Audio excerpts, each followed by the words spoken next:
I pledge allegiance to the flag of the United States of America and to the republic for which it stands, one nation, under God, indivisible, with liberty and justice for all.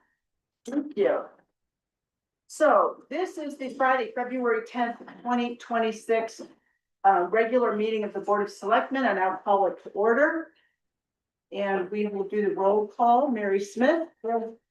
Rob Connell. Here. Amanda is out. Alex Sassoon. Yeah. Dwayne Gazinski. Here. And Rich Barrows. Here. Very good. Okay, thank you. You have before you an agenda. And I would like to add a discussion item to this agenda as item number 5 and move item number 5 on the agenda down to number 6. And the discussion item will revolve around the process for the performance review for our town administrator. So I do want to add that as a discussion item. Any other comments or additions or changes to the agenda? Do I have a motion to accept? I'll make a motion to approve the agenda as amended. Thank you. A second, Rob? All those in favor? Aye. Any opposed? Thank you. All right, so that agenda item is added. Audience business. We have Mark Reynolds in the audience tonight. So members of the audience have 3 minutes to present any matter of interest not already on the agenda. Letters will be acknowledged, but will not be read aloud. Mark, thank you. Very Mark sorry, is on. No, I'll be very brief. Good evening, everybody. I'm Mark Reynolds and I'm chairperson for Georgetown Communities.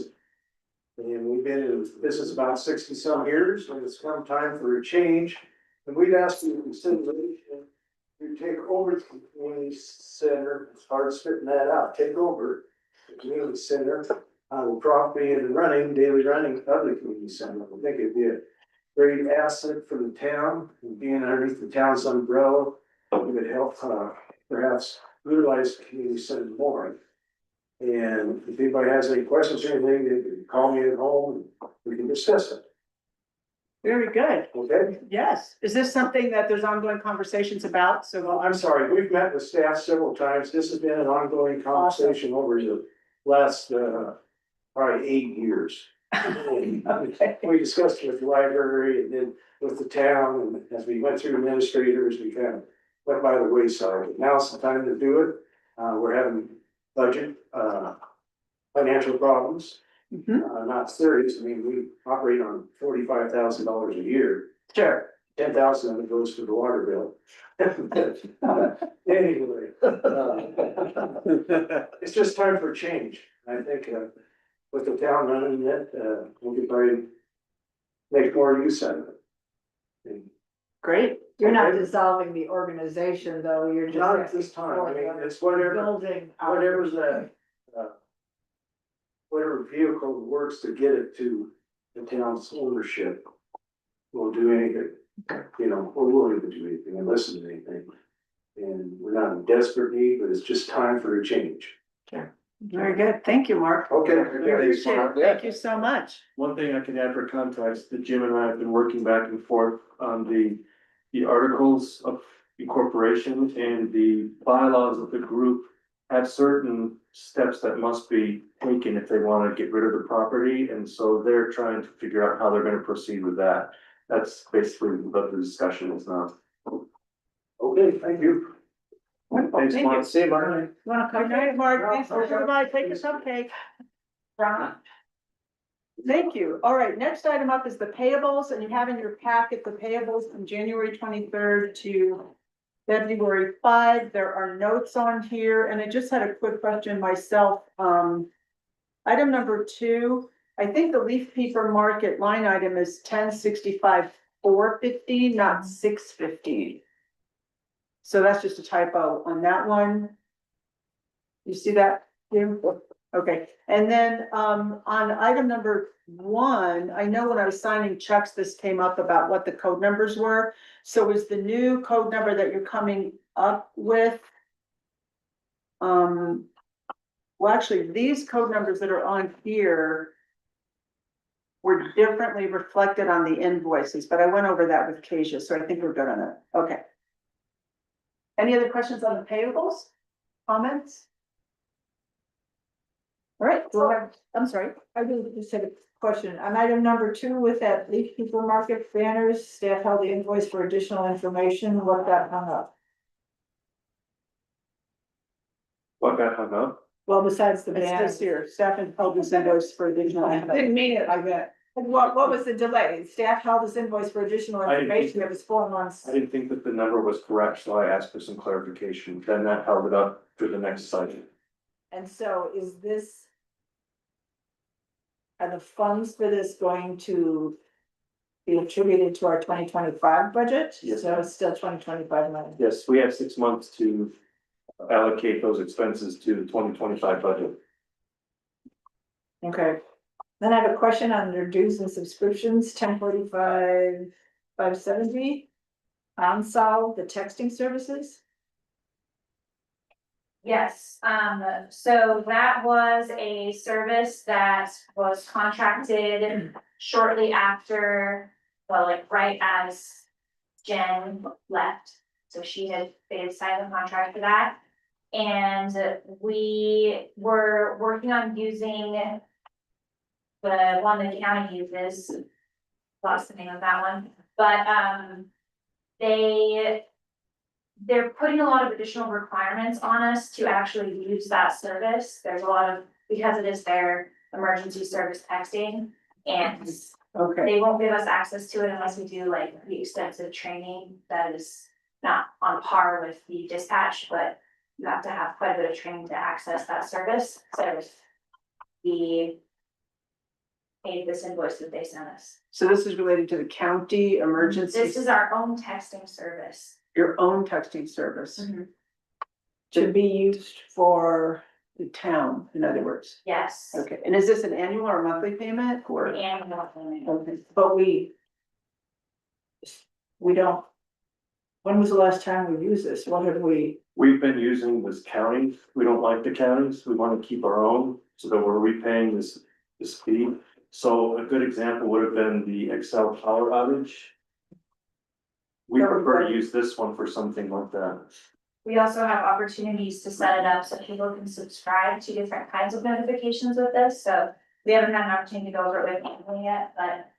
People could sign up for event notifications if they want, they can sign up for board meeting notifications, and could start using this as a more effective communication platform.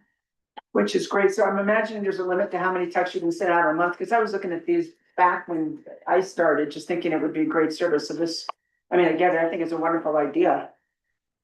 so this was one that we had prior, We've had this contract for about a year and a half now. We haven't paid on it. Well, it's annual, so Yeah, Okay, got you. so this is, so are we paying for last year or are we paying for this year going forward? paying for this year going forward. So a few months ago, you had brought up to us a code, I think it was code red, that isn't this one. No, and we don't pay, that one is part of our service to Jeff. So that is, I got a little bit of training on it, but they require quite a bit of training for us to access the software and to send it. And after the power outage, we had a lot of conversations with the county and they really don't want us using that service. So for anything other than basically like, get out right now, like fire situation. And we want to communicate with our community a lot more frequently than that, I think. Yeah, I think it's a My great idea. experience, texting is a really great way to inform people, so. I keep this. Okay, so you've answered my question as far as the payables. I'd rather have more of a conversation about this outside of the payables piece. As far as this opportunity, for the town, so I'll. Not to cut you off, but I mean, we don't have to get into all of that now. Yeah. Then just an odd question on, under Parks and Rec. The coffee and creamer for Parks and Rec. Is that just a miscoded? It's only $17.96. I'm standing on principle here, realize that if you haven't figured that out. Is that coded correctly? I would have to look at the invoice. It was purchased by the Parks and Rec. Like it was purchased by a Parks employee. They code it for us, so the code is Yeah. probably correct, so the description might. Who's the employee? I think that's what was on the Oh, receipt Kevin. when I paid them.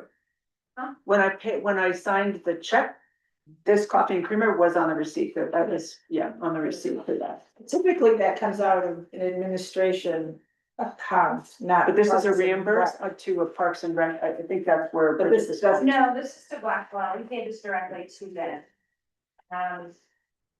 Oh, I mean, it's under, further up under it's under office. gas and oil, so the description is. In Rex, they probably got gas and oil from, so we just need to check the description on that. The receipt was for a coffee and a creamer, and then Okay. I put in the GL that they had coded it for. Okay, so And I we'll think they double just check thought, that. I think they probably just thought it pulled from their department, because it was something they purchased, but. It would pull from the department, just wouldn't go on the gas and oil, so we'll check that. You're getting crazy from Blackwell Oil. Okay. That's the Georgetown market, Yeah. and so we get receipts for gas and oil, and then. If you notice, Road and Bridge doesn't get coffee and creamer, okay? That's why we Or, can't hear it. or maybe water and utilities, sorry, I didn't mean to call you guys out, wrong department. I'm just pointing this out to Rob, our future water and utilities. What typically happens is Road and Bridge, we have a coffee maker up at the shop. Road and Bridge will buy coffee and creamer, and then Parks will buy coffee and creamer. Okay. So he probably just quoted the coffee creamer wrong when he wrote that on the receipt. We'll double check. Thank you, that sounds good. Any other questions, Mary, or anybody else? Thank you. Nope, okay, do I have a motion to accept the payables?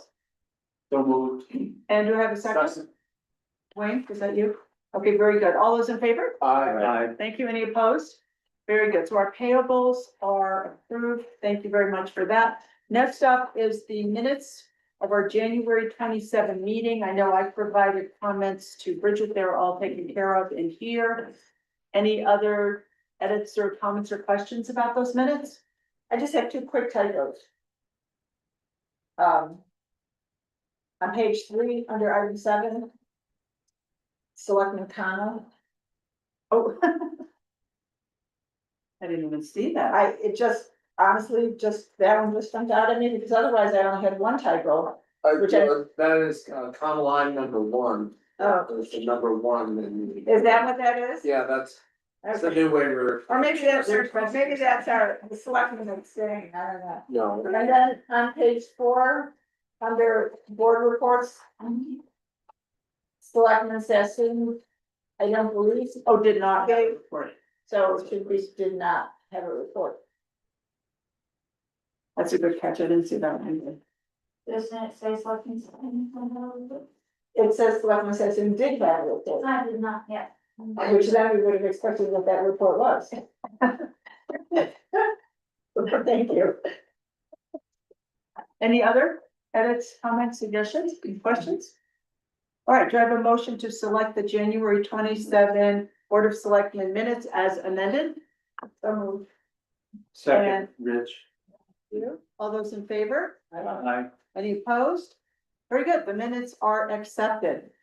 So now we're moving into our action item number 1, consideration of vehicle leases for road and bridge. And Dennis, did you want to talk about this? I do, but before we do that, I'd like to point out that Anna Lee is attending the meeting this evening, and I told her that she does not have to stay for the whole meeting, so you can prepare for before she sits out. So if you have not met Anna Lee, she's our new marketing and event manager. She is doing a heck of a job with all of the marketing work so far. And she's getting to meet everybody, and I mean everybody in our town, and that's a good thing. We love it. So if you haven't had a chance to chat with her, please do, because she's got a lot going on in her life right now and she wants to share it. So Yeah. if you could, thank you. Thank You wanna share it right now? Or? No, just. Remember- You're fine, just get a cupcake, you're good. Okay, All right, Dennis. On the- Consideration of vehicle Welcome, leases. Anna, we are so Yeah. glad. Yeah, welcome, Anna. Love all. okay, the first item is consideration of vehicle leases. You'll recall during the budget process that, we identified 3 vehicles that are to be replaced in the capital improvement plan. And those vehicles are, one's in road and bridge, one's in water, and one is in, sewer. And the board also approved the lease not too long ago for the Parks Department that vehicle is in our possession. We are very excited. We received it today, so we're gonna logo that thing and have it out on the road very soon. So this is the same leasing company that we used before, sold the same leasing company that Clear Creek County had done an RFP process, and they selected them as the best and cheapest, and so we're very excited to continue on with that plan. I'll go really quick through the memo, which has some key elements to what this lease will be. The three vehicles that are being purchased through this lease agreement, Ford F-350s. The reason that we chose the 350 over the 250 was to give it a little bit more power when we're putting a snowplow on it and using it for snow. Whether we'll ever do that, we don't know, but that's what the plan is with the 350. It also has a much more powerful towing capacity, and that is very important to the road and bridge and the utilities, because they're using other equipment that they'll take to, say, a main break, or if Mickey and his team are taking other equipment to a location in town that they have to unload. The vehicles that we're planning to replace are the 1998 GMC and a 2007 Chevy Colorado. The Road and Bridge Department also requested in the budget process that they be able to replace two ancient street sweepers. One doesn't even operate. And they have selected a multi-hog vehicle, and Mickey's here to see me. He can talk more about this piece of equipment. We're very excited about its versatility and what it's going to be able to do in terms of helping to pick up gravel when we have major storm events, like over in Mary's neck of the woods and over here on Fifth Street. That was a 3 or 4 event this last fall, just devoting all of our team towards gravel pickup after those washouts. And so this is a very exciting piece of equipment that's going to let us sweep the streets more often, more economically, more efficiently, and also help for those storm events. The multi-hog sweeper was quoted by the leasing company in 2 ways, because we had access to a demo unit that is less expensive, that is near new. And the only drawback to that multi-hog sweeper is that we select the demo unit, it has to be available when we get the approval this evening. So if it's available tomorrow, we can go forward with the less expensive option. If it's not, then we're asking for your approval for the new version at $3,447 per month. When's the delivery of No idea. We won't know until we put in the order. Just for reference, the Parks Department vehicle, we selected that from the lot in Lakewood. And by the time we got to actually filing the paperwork, it was off the lot and sold. So we had to locate another vehicle somewhere else. But the leasing company honored the previously quoted leasing rate, which was good. And so I think that was just before Christmas that we submitted that order, and we received it today. What do you guys want us to do? We're looking for just approval so we can pull these guys up and tell them that we're good to go for leasing this piece of equipment. Right, Do you want a demo or the new one? yeah, that's what I wanna know. The demo is just fine, they'll save you guys a little bit of money, it's still a brand new machine. Oh, it is? I like that. I'm just worried about you getting the demo and then it being, you end up spending $7,000 for repairs. No, It'll be so fully like, warranted. Okay, cool. Yeah. Oh, and you'll get it quicker. yes, So there you go. So we could do whatever comes up first? Kind of my thinking. The way and the way the motion's written, it covers that, it's the not to exceed 3,447. Oh, there you go. So they'll try to get the demo right away, and if that's not available. Yeah, so it's up to them to Yeah. do whatever, Correct. that's good, Yeah. okay. And then the other thing I wanted to point out before we get on to the motion is I've laid out the budget impacts for you here under that section, the Ford F-350. We budgeted $14,500 for this lease payment this year, and we're looking at $11,784 for the first one. That's the same with the water. Now, the sewer, we only budgeted $14,000 because we knew we weren't gonna outfit that like with the other 2 vehicles. So that came in at $11,784 as well, so we're coming in well under budget for the CIP. And then the multi-hog sweeper, I don't know how we did this, but we got to $41,364 annually, and the budget is $41,628. So we're really close there, and if we get the demo unit, then we'll be significantly lower than that. And I can answer any questions, and Mickey's here this evening to talk about any functionality questions you might have with the equipment. But we don't actually know when the brand new one is available either, do we? We'll know as soon as we call them up tomorrow and say that you guys approved it.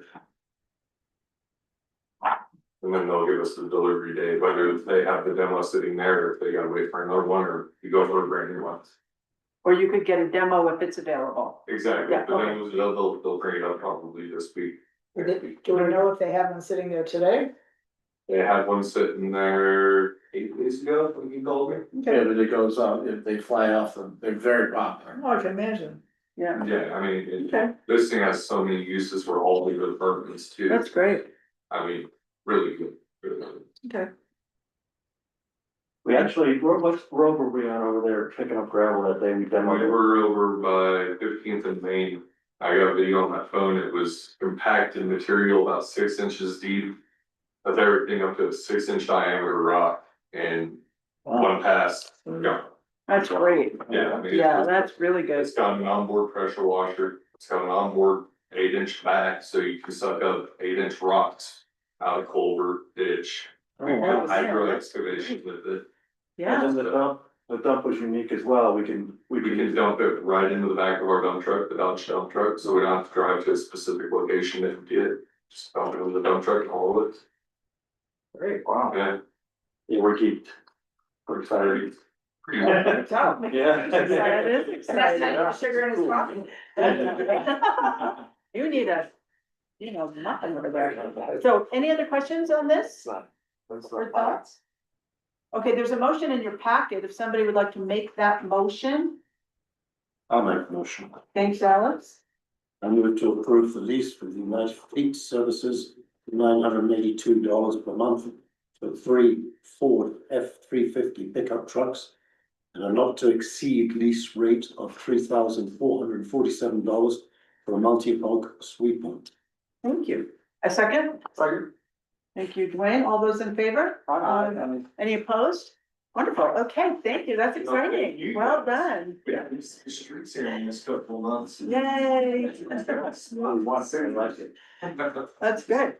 So agenda item number 2 before you is the consideration of a declaration of obsolete property. And Dennis, I'm assuming that's you again? Yes, and Mickey is also here to talk about this. Mickey and I sat down, not too late, not too early in the year, I guess. And we did 2 things. We took a look at what our services were and we looked at how they matched up with our equipment inventory. And Mickey had quite a long list of equipment that was either obsolete or we decided wasn't related to our core mission. And one of those items was the grader. And that's the one that's at the top of your list. And the question became, how do we want to do grading work within the town going forward? And we went back and forth and decided that it would be best served if we did this on a case-by-case contract basis. So we would outsource it just like we do when we're doing asphalt replacement in a roadway. And with that in mind, because it would be easier, the training that is provided by the people that provide those is much better. We looked at what the grader would bring in at auction, and Mickey is estimating between $70,000 and $100,000. And considering the town already put 40,000 into that grader 2 years ago.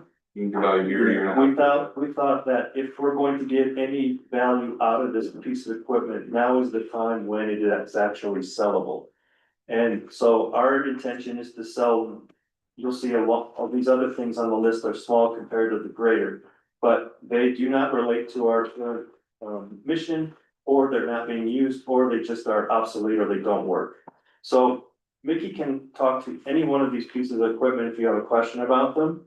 We're hoping that if you do approve this list this evening, we can submit these for auction, and we're expecting to get around $100,000 for all of this equipment. And then as an aside, I did talk to Jerry about this at a time, and he did advise me that the board approval is not required for an action like this because it's within my authority as the purchasing officer. But I thought it was more appropriate for you to consider this and approve it or disapprove it to keep transparency at the highest level. And also for us to set a precedent for how we dispose of equipment going forward. Very good, thank you. Any questions for Dennis or for Mickey? What is the procedure on the auction? Procedure on the auction is, we probably go through Ritchie Brothers, if you guys would like to look them up, they're one of the largest municipality auctions in the world. They're on like 25, They're about to, yeah. right outside of Firestone. Yep, they can actually come up and load the equipment up and take it to the yard. No, If it doesn't sell for what we want it there, or if they don't think it's gonna bring good, they will move it to another auction location. Nevada, Utah, where it's more desirable and sell it there. And they'll do that with all the equipment that we have. The other option is there is a self-auction online company where we can register online, we can take pictures of our own equipment and vehicles. Sell it where it is, how it is, buyers buy it, they're responsible for removal, pickup, all of that. So those would be the two options. which do you, I'm sorry, go ahead. I would say it's certainly less liable on our part, just to let Ritchie Brothers handle it. Yeah, yes, 100%. And it's much easier. Plus they know what they're doing, Yeah, yeah. I mean, there's gonna be a seller's premium for us, I think it's like 3%. It's not terrible, and then of course trucking fees, which really won't be too bad. They'll just pull that off of whatever the equipment sells for. I just wanted to park them along Argentine and have Anna put signs on them, but if you talk me out of that. Free, just put free. Make off. Are we proposing to put a reserve on the grader? If you guys would like to, we can. I don't really see the reason to, there's only a handful of that year in the size of motor grader in the United States. And the only one that I found that sold back in October, the motor was held up by chains, the motor was locked up, all the windows were shot, flat tires all the way around, and sold for $44,000. Which is So, what we put into ours basically to. yeah, so it's a very desirable machine, I don't think you guys would have to really be too worried about the reserve, but we could put a reserve on 100%. Rich, did you have a comment? Yeah, I just have a question. First of all, I think, thanks for bringing it before us. I guess you didn't have to do that, which I appreciate it since when I was on the board when I think they pulled the cab off and we did all the hydraulics on that deal. But, budget wise, how does that work? Okay, so if you do get $100,000 out of this stuff, if you do need someone to hire contract grader, do we have a place in our budget where we've budgeted to do that? What we'll do, after we know how much revenue we're gonna bring from Ritchie Brothers, we will amend the budget to show a new revenue. And then the board would have the option to allocate that money at that time to something else, or just show it as revenue, stop, and then next year that will roll to the general fund and be used for something else, but you'll have a chance to be budgeting for that then. But if we needed to contract with someone to do some grading, how timely would that be just to have it in there as a revenue item and not be able to hire and take, to pay for the contract? Yeah, well, we already anticipated that. We have budgeted for, I think, 4 different grading projects for the coming year. The cul-de-sacs, we have money in those to grade those and potentially install culverts. But we also have the project that's gonna be on bid, that is gonna be a significant grading effort. So we have those, but we also have regular maintenance money budgeted for in road and bridge that typically would pay for if we had to hire somebody for any kind of maintenance work on the roads. So I'm not too concerned about that, the money's there. It just seems like it's expensive to hire, contract that out, and I just wanted to make sure budget wise that there's stuff allocated for that. Yep, and we're not too worried about it. We've got the private contractors, but we also have the county road and bridge that has their own grading team that we could probably even negotiate some kind of cross service, yeah. We've had questions that have come up over the past couple of years as far as disposal of equipment. And then where those funds, where those funds are allocated. Once we see the proceeds of that. And so having it spelled out and shared with what you foresee how this happening is I'm fine with that. But I'd like to see us establish a policy so that it's not especially because we're agreeing with this method. And so there isn't a question in the future where the money goes, because some people think, oh, it goes back to that particular department. Does it go into the general fund? Or, even if we're cleaning out all this furniture and getting rid of it and selling it off at auction kind of thing. How we're, proceeding with that in a formal fashion and so that the items are listed and it's not somebody's best friend Good old boy. kind of thing. Because unfortunately, we always learn best by our mistakes. Yeah. So I would appreciate, as I think, Bridget's been working on some policies. Yep. So if we can add this one to the list, because we're gonna be seeing this, more and more, because we do seem to have a collection of Stuff. old stuff. Yeah. Well, I will say that Gatsby currently requires that any revenue that the town receives would be booked under the source of revenue that allowed it to be purchased in the first place. A good example would be anything that the utility buys and sells has to go back to the utility as an enterprise fund.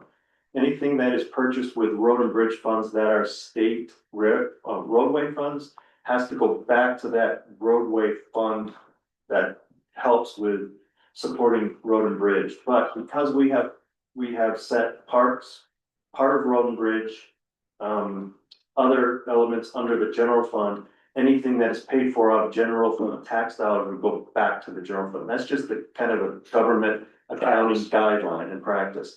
But we can easily put a standard operating procedure that would also incorporate how we dispose of these. And even though it's not written into the charter that you have to go A, B, C in front of the board and then this, I think it's appropriate to spell all of that out. So if we do it in the future, we have another piece, by the way, that's gonna come up for your consideration probably in a month or two. There's a backhoe over at the utility that we're looking at whether we're gonna fix it or we're gonna keep it or give it to Road and Bridge for them to use as a backup for having to excavate. So when we get to that point, we would like to have that SOP in place, so it's pretty much straightforward, and everybody understands the law. And even indicating that we're complying with, state law, whatever type thing. We don't have to put the numbers in necessarily because those can Right. change over time, but just show that our policy, here's what we're doing. And it's in compliance. Sure, here's the process. Yeah, It's clean. thank you. I have just two quick little typos on the attachment one. In paragraph one, I think we want to say alignment. On that second line, new tie rod and ends with an alignment. Is that what we want to do there? And And alignment. And then, in paragraph two, town employees, or is the town, maybe say for the town employees to use, not employees. Those are just two small things. So when it's attached to the resolution, those two typos can be fixed. So it reads correctly. That's really all I have. Any other comments or questions? You have a motion in your packet. Would anyone like to make that motion? Thank you, Alex. Second? I move to adopt. Wait, I need this. Oh, sorry, go ahead. Yeah. Sorry, that's been you. I move to adopt resolution number 5, where the list of inventory provided is obsolete, and authorize the town administrator to dispose of at public auction. Thank you. Do I have a second? I'll second that. Thank you, Rich. All in favor? Aye. Any opposed? Thank you. Very good. Very good. Yeah. Thank you, Mickey. Thanks, Victor. Thanks, Mickey. have a good night, guys. Thank you. You too. Thanks for being here. You don't want a cupcake? I'm good. Right there. Guys. By the way, he's the road and bridge supervisor. Does this date you? Yeah. Oh, there you go. Congratulations. One, two donuts. Yes. That's good. That's exciting. All right. Very good. Action item number 3. It's just a letter in your packet. There wasn't a cover page. It's a letter from Gerald Dahl. So, Mr. Dahl, I'll let you proceed. Terrific, thanks. I irregularly, come to the towns I represent to ask for rates to be adjusted. I'll tell you that, as compared to my partners in the firm, even though I'm older and more senior, every single one of them now, and that has been true for a long time.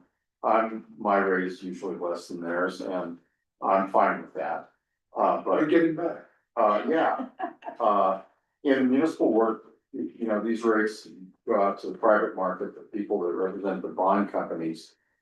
You know, it's eye watering, you know, their rates, but the reason municipal rates are lower is because municipal clients, and especially the town, are just very solid clients. You know, you guys provide work for me month in and month out, year in and year out, and that is really worth a lot. But at the same time, I'm in a partnership, our costs for all of our costs keep going up.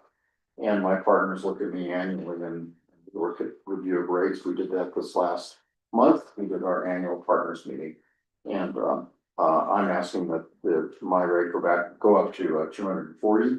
That will be either at or below all the rates we charge for everybody else, for the other 8 or 10 or so cities that we represent. And it's below the market for these rates generally. And I don't care so much about that. I do care that I stay ahead of the cost that our firm experiences to be able to put me here to do this. So that's my request. Can I ask, when was the last time you got a raise? I think it was 4 years ago. Wow. Yeah. And I start thinking about it at about 3, you know, but I don't get around to it usually for another year.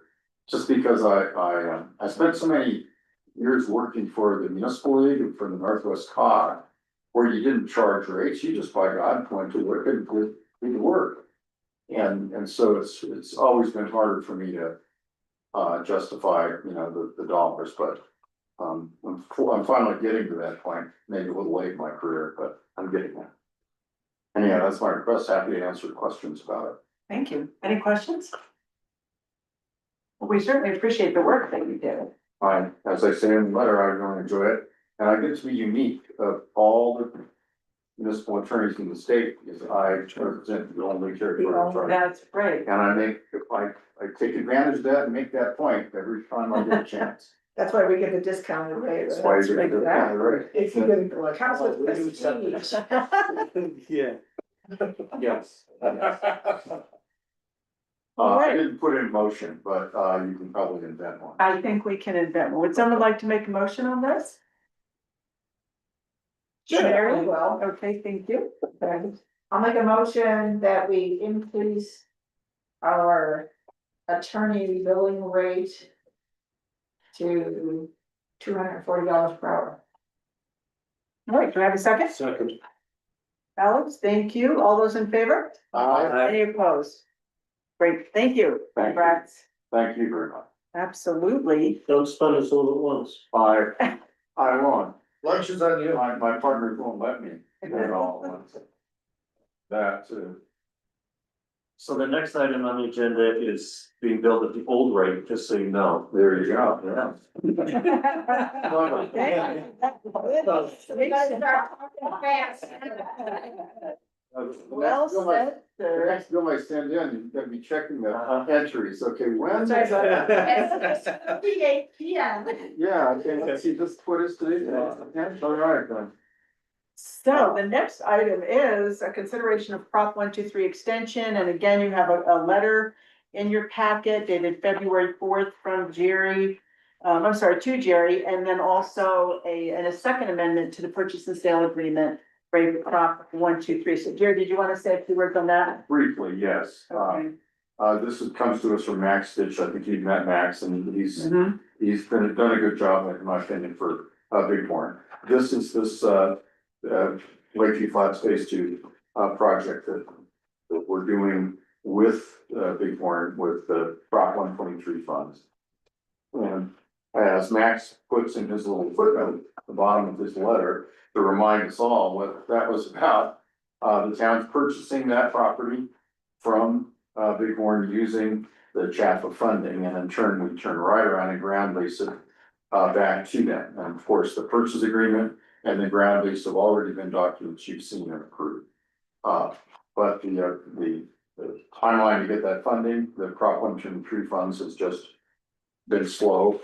And I've seen that elsewhere for my other clients and just generally, grant funding processes are just taking longer. And so it's not unique to this project. I'm not surprised that it's taking, more time. We extended it once already. It was actually, that extension expired January 30th, so about 10 days ago.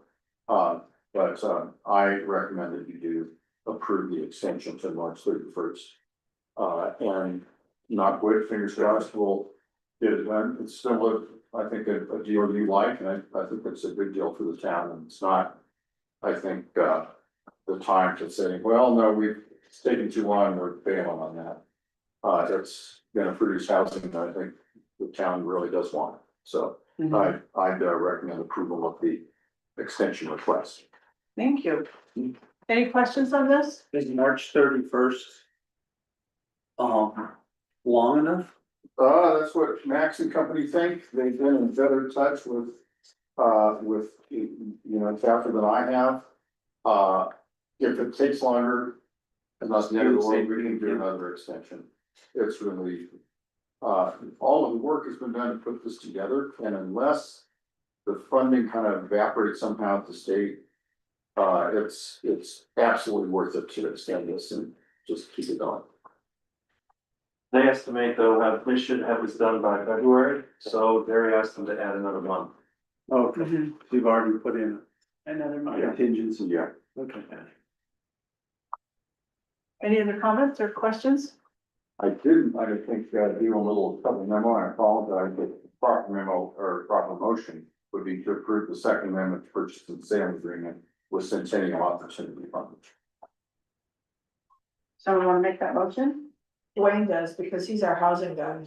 Did Dwayne say so moved? No. So moved. There you go. Thank you. And second? Second. Thank you. All those in favor? Aye. Very good, thank you. So that extension to March 31 has been agreed to. Your next action item, number 5, is one that we inserted. It's a discussion item only. This is regarding the process for moving forward with our performance evaluation for our town administrator. This is not for everybody, but yeah. So you were handed any paper that looks like this. And this is the proposed timeline for town administrator performance eval. There's also in there employment contract requirements, which are at the bottom of the page here. And these basically set out that in Dennis's employment contract, there was a goal to be determined by February 15th. We approved your goals on January 22nd. I'm sorry, July 22nd, and then the evaluation must be completed by March 15th. And then any compensation would be instituted by April 15th. So I had a quick question on the February 15th versus the July 22nd. Does that mean that the goals we approved in July will go to this July? Yes, I think that, I think that the goals that were approved back in July were with the time period in mind of 18 months.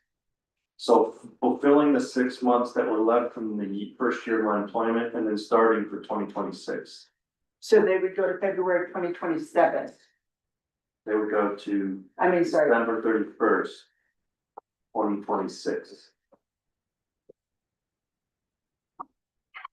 So when we did the employment contract, I think the date of February 15th was just picked out of the air. Because the way we would normally do the goals would be before the end of the year. Right. So that the new year would start over. Okay.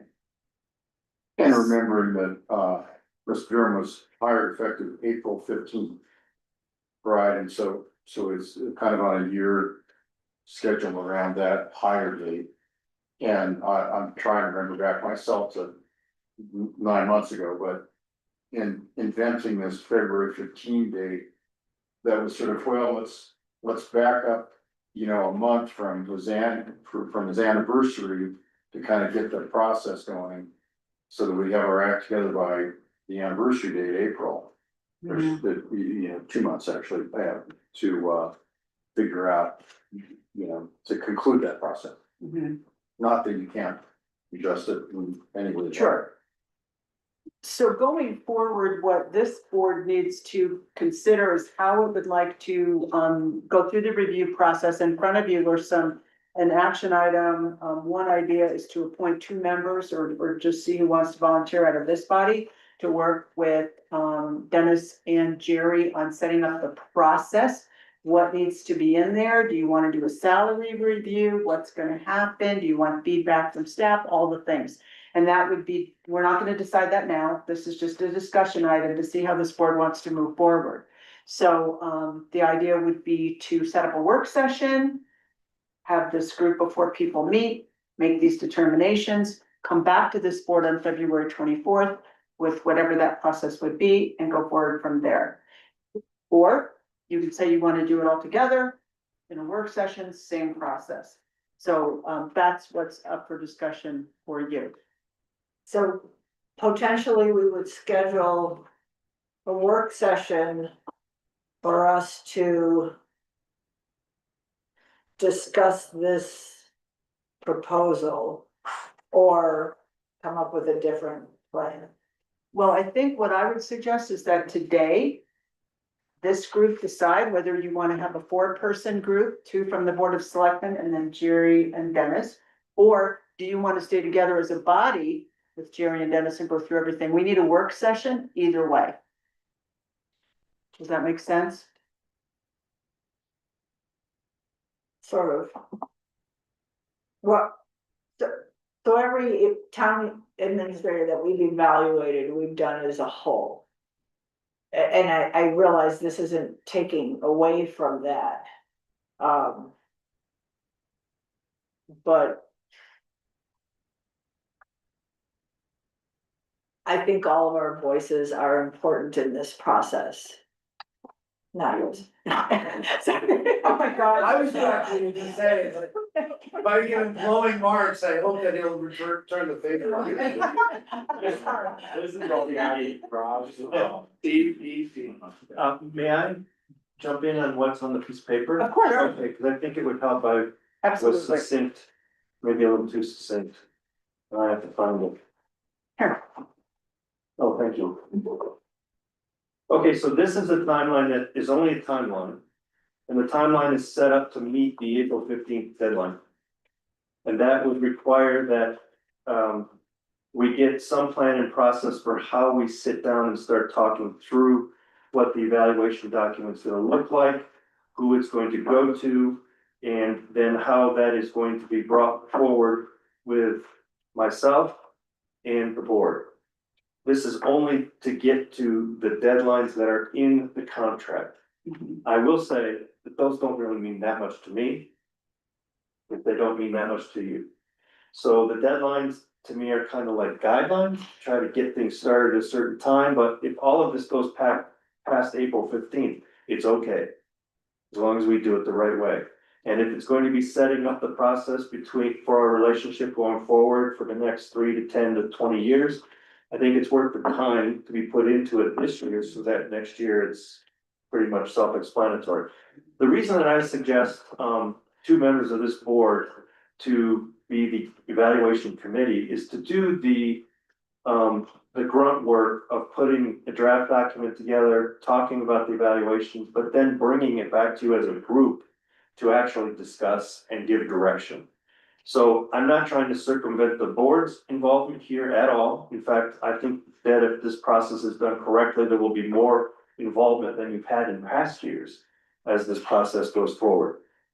Questions typically come up on things like, who are we gonna give the evaluation to? So should we give it to all the employees and should we give it to all of our partners out in the community? That's a key question that has to be answered. And I know what Jerry's gonna say, because he and I have had this conversation before and we share a mind on this. But whether we wanna have all those little discussions in a work session and then kick it to the next work session, that's certainly up to you, or whether you want to appoint 2 people to kind of spearhead that with Jerry and I. So the 2 people would just help set up the process, but not do the evaluation. Of course, correct. That's right. Everybody's still individually doing the evaluation. They would just pick out the form or put the questions in place or whatever. It would have to come back to this board as a whole. Yeah. And typically when you're I've seen, and it works pretty well, when the evaluations are distributed with a deadline, please return, it's usually the mayor or the police judge that would handle that collection of information. And then it's whether you would prefer to have it with the police judge on putting it all together and then summarizing it, or even using the HR staff, which would be Kasia, to help assist with putting that all together. All of those options are on the table. It's just, how do you want to do this most efficiently and transparently? So the question before this body then is whether they want to, whether two people from this board want to work on a work session, or whether the entire board wants to work in a work session. Is that correct? I have that correct? No, I think what would happen is the two people that would volunteer, if that's the route, we would schedule meetings, the four of us, and we would try to get to the work session for a product for you to consider as Got a it. body. Okay, or the board could decide, no, we want to all do it. Or you could just say, hey, Dennis, just do something and give it to us at the work session. So that's the decision before everybody here. Any thoughts about this? You had a thought, Delaney. I always have a thought. I know, that's good. What's your thought? I think it's either way, I think it's important, I see what you guys are saying with the process and having two people. But I'm more than comfortable with that to get to the work session. Mm-hmm, But I mean, it's kind of up to everybody on the board. absolutely. So I mean, if everybody feels like they want to be involved or need to be involved, I'm more than comfortable with that too.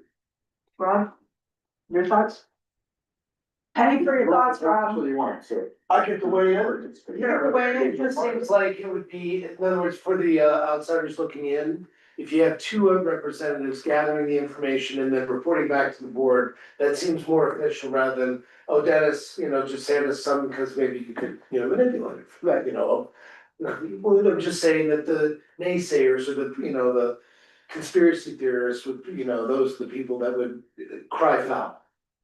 Okay, thank you. Alice, your thoughts? I agree. Okay. Rich? Yeah, it's most efficient having two people meeting with Dennis and Jerry because they have more experience on how you've been evaluated in the past from the processes and from some of your other clients. So that way you can, the process could be set up with those four people and then we do the evaluation together. Thank you. Mary? I can see a committee to put it together. However, I think we all need to sit down in a work session so that we can hear what everyone is thinking. Hand it off to the two people, Absolutely. and then on your market set go, consolidate that, put it in a nice little form with a bow, and then That's right. carry out the process. Yeah, and I'm happy to gather whatever data comes forward, as Dennis mentioned, just so you know that, I'm okay with that. So it sounds like do we have a consensus that the two-person group plus Jerry and Dennis is how you want to go? Do we need a motion for this?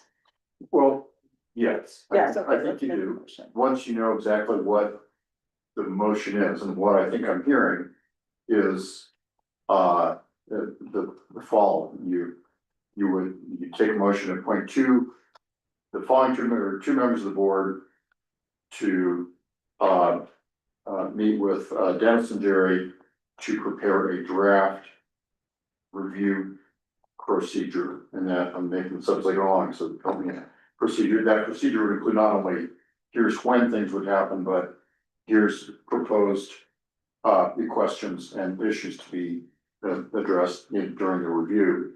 So that's the first element, and we'll go back to that motion in a minute, but once that work has been done by this whole four-person committee, the product of that work, which is here's the process and timing and the review kind of questions that everyone gets to weigh in on. That comes to this board who says, yes, thank you, subcommittee, for that procedure. We like it with the following little tweaks. Great, now the board has decided, they haven't reviewed it yet, but now you've decided you're all okay with the review process and interview questions, et cetera. Then that just gets executed. The reviews get sent out, filled out, returned in whatever way the little, the step one suggested. And then it's back to the board to see the results of that and have, however many meetings you wanna have on that to get done with it. Okay, But the initial part, I wanna make sure I said the whole thing, so you saw how this initial part would fit in. right, But, if you were to give direction, it would be a motion along the lines of, move to approve, the appointment of a subcommittee consisting of 2 board members, Dennis and Jerry, to create a draft process, for review of the town administrator and report back to the board with that process. someone like to make that motion? You make that motion and then you can take a separate motion to figure out who you 2 board Yes. members are, but at least get the structure going. Would someone like to make that motion? I'll make, Rich, I'll make that motion. second, Second, Mary, was that you? yes. And all those in favor? Aye. Okay, any opposed? Very good. Now, who would you all like to put on that committee with Jerry and Dennis? I'd be interested in participating. I would also too. So Mary and Dwayne? I'll call Okay. So now we need a motion to appoint these people? Yeah, motion to confirm the appointment of, Mary and Dwayne to the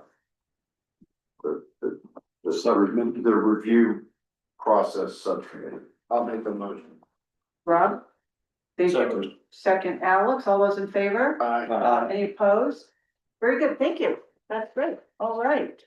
So then, when does it start?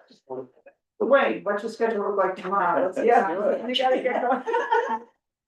All right. I'm glad you asked that question though, because I'm assuming it's more for Dennis, but I'm assuming that They can get together and Yeah, discuss. what you'll- Okay, what you'll get next will be something from Dennis and me.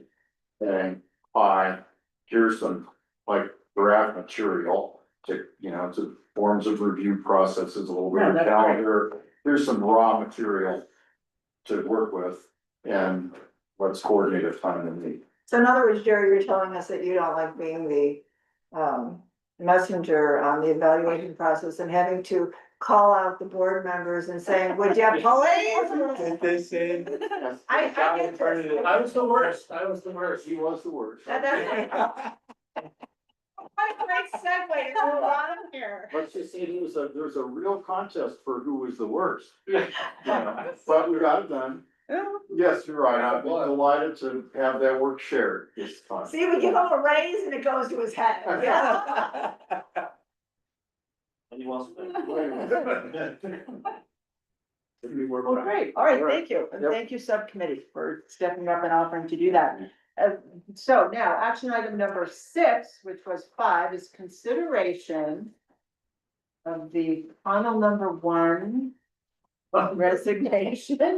And you have in your packets a letter from Rob, and his resignation would be effective as of this acceptance, correct? Yeah, I've got no charter in front of me. Okay. I thought I was, wasn't the moment that I gave that letter to you and you disseminated it, wasn't that the official? And this is Effective date? just ceremonial? Well, no, this is formalized. They have to accept it and declare a vacancy. Right. Yeah, like, There's a charter process for that, not least because, your resignation were already effective. Why are you voting That's right. tonight? And you are. So, I can tell you what the charter says, because that will lay And I out. just want to point to everybody, you got this sheet of paper at your desk at your chair, sorry, regarding this motion and what's going on here, just so you can look at that if you want to. Sorry, Jerry, go ahead. Well, I don't have that paper, but at least the charter does say, if the selectmen resign, they'll shorten it. The board of selectmen by majority vote for the remaining members may declare a vacancy and appoint a successor, meeting the requirements of, live in the, be registered elector, live in town for a year. To serve until the next regular town election. You have to act, we've received, a letter, resigning, but you have not yet declared a vacancy. So the process would be you take a motion, it's by majority vote of the remaining members, so in that particular case, Rob would not vote. On that motion to declare a vacancy effective. And I would be inclined to declare a vacancy effective to, close to the 10th. Yeah, February 10th. February 11th. So that Rob's actions as a board member are not contested for his actions tonight. And, declare vacancy as of that time. And, then you'll need to think about, and again, I'm remiss not having a procedure that somebody put together. But you need to think about when you wanna, how you wanna go about filling the vacancy, and there's. If you said, am I talking out of turn? Is it- No, Sorry. No, I think so. You Oh, have things in your packet. Don't worry about that. We just gave the ratings. Oh, okay, oh, all right, great. So this was Yeah. just the motion, and this is the notice of vacancy that the Oh, town would perfect, say yeah. that it would put up. And so we have to make a motion to accept the Yeah. resignation and then declare a vacancy. And then I think we want to have a discussion around the process of how to solicit invitations for a replacement selectman. So, Yeah, and looking at what you handed out, the motion's great, but I would add it to it, effective February the 11th. Again, to cover the issue I've talked about, and I will ask Rob to recuse himself from the voting on that motion, correct. because that's what the charter says. And that the rest looks good, that staff would post. Then you're into not only questions, but how you'll solicit letters of interest and probably have some kind of deadline on those letters of interest. So that it's not hanging out there. Happily, your charter doesn't require you to act under any particular schedule. The state statute say you got 60 days or you gotta go to special election if you're a statutory town. That's not true. So, but nevertheless, you would want to hang out. Everyone to hang out. We want to get it done. Yeah. So, any questions on this process or this part of, do we want to say anything to Rob? Because we really, really appreciate everything you have done. I know you've served with the body of this group for much longer than you have with me, and I've thoroughly enjoyed getting to know you and everything else. I can't even imagine how everybody else feels. I know. Yeah, not like I'm leaving. Well, you're gonna leave our little meetings. You're gonna miss our. Well, but if your cut breaks outside your house, I mean, wait. Well, your service is much appreciated, Rob. Thank you. Thank you Thank very you. much. I appreciate it. Thanks so much. Absolutely. It's So, very so well. what does CPP stand for? Under your signature, right? Certified water, Wow. we're trying to, like, aspire to the doctors and learners and. I love it. So, Good ass, but- so just, I wanted to throw out two things, other than the fact that I personally will miss you. But, and you've been great on this board, and I really appreciate that you've been here.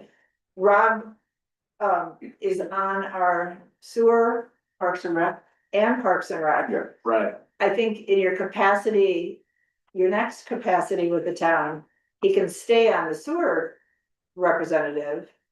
Because that, Ryan used to be that Oh, that's true. guy. You No. could now be that guy. You just recently appointed me? No, it was Rob and you. It's two people. And so, No, it was Rob and I, because Rob was filling the board liaison to that group. If you wanted to bypass that and have two staff people, then you could do that. we didn't have a board representative. No, I mean, prior to Rob, we had Ryan, and you weren't on it before, were you, Rob? The meeting hasn't been held. Well, it was, it was, No, I it's easy understand. to appoint me because what, I think when we initially, did that, either somebody was already on it or I was appointed, but they said, they had gotten together in 5 years or something like that. So Oh, okay. I immediately raised my hand and said, yeah, please put me in for Put you that. in, okay. But I would caution also, Ryan was as the representative of the utility. Right. And so if you wanted to follow that format, then that would be Eric, not somebody reporting to Eric. Right. No, I understand that, but I don't want to dismiss the amount of experience, knowledge. I can supply Eric with that. Okay, Well, what we do first off. okay, so then that was one of them, and then the parks thing is the other thing. I resigned from the Parks, board last Okay. night. Well, no, that I know, but so I just, I Thursday. guess I'm just sharing that little anecdote with the, that we Everybody will else. have to, it's not tonight, it's not that We urgent. have that scheduled for the next 3 weeks. Exactly. So what we do when we first bring on a new employee is we tear them down to nothing. Then we rebuild them. So all of that knowledge is gonna go away. Right. Okay. Okay. All right. How about I make a motion? Okay, Mary, I move that the Board of Selectmen accept the resignation of Rob Connell as the selectman for Ward 1 effective February 11th, 2026, and declare a vacancy for this seat. and second, Second, Alex, thank you. All those in favor? Any opposed? Well, Rob. Your resignation is accepted. I gotta say. And now, And then I also would like to note that there is another motion that the board declare its sincere appreciation for Rob and his service to the residents of Georgetown. Would someone like to make that motion? Oh, I apologize, I forgot that part. That's her. I'll make that motion. Thank you, Rich. Second, Okay. Dwayne, I'll take you this time. Okay, all those in favor? Any opposed? Very good, thank you. And thank you so much. Sorry, Rob, I didn't see that part. Now, in terms of going forward, you have this vacancy notice that the town will post. And you'll, notice also that it's been posited in here that we require, responses by February 19th, letters of interest. We also have 3 questions that just have been thrown out to say, hey, these are the 3 types of questions that we can ask people who have thrown in their hat and ring to see if they want to be a selectman. I'm assuming people will get on our website, look at the role of the selectmen and also look at the code of conduct. So that's right, and this is. so this is a template which has been used previously, Right, and you just as wanna correct Jennifer, previous town clerk. This is last. Last time, 2 years. yeah, that's right, I'm sorry. This is what happened 2 years ago. So this format would be followed. Sorry, thank you for that reminder. All right, so are we okay? Are you selectmen okay with going forward with that process? Or how do we want to do that? Yes, but Okay, I think there's many of us in the room that sat here when we appointed Amanda last time, and though we had declared the vacancy, we requested, you know, people to, if they were interested, and had most of them, I think, appeared at our meeting. Our process during that meeting seemed a little bit, what's the word I want to use? well, funky, is what it Non-existent. sounds like from Amanda's. Yeah. I'm just saying it as we went along. So, During the meeting. Cause yeah, it was really quick. yeah. You're just kind of like, And so I guess I would like us to be able to be more formal and professional in the way we approach that if we have more than one appointment or have some criteria that we may be weighing in addition to just the basics. Because this is an appointment, I think this gives us a little bit more leeway, as I recall you saying last time around, or not one of the times around, actually, I think it was when we got you on. So, I had to do a letter, but I think I had to do, I submitted a resume. well, so Yeah. when you were up for appointment, there were a couple of other people who had applied, one withdrew a few days prior, and one, I think, even moved or whatever, but there was discussion as to, you know, the qualities, the criteria that the board is looking for to replace anyone, and so that was where Jerry kind of weighed in and said, well, you can, you know, you have that opportunity to weigh this more than this type situation, so, I just, Do you schedule an executive session after you hear from the candidates for those that? so what leeway So that do we way you- have, Jerry, Yeah. to, It's not really personnel, you know, because it's an elected body I could probably make an argument it's personnel. Because but you're not an employee, you know, you're elected officials or appointed officials. So I'm not sure that the executive session is really right, and it's not very transparent either on a subject that probably needs to be.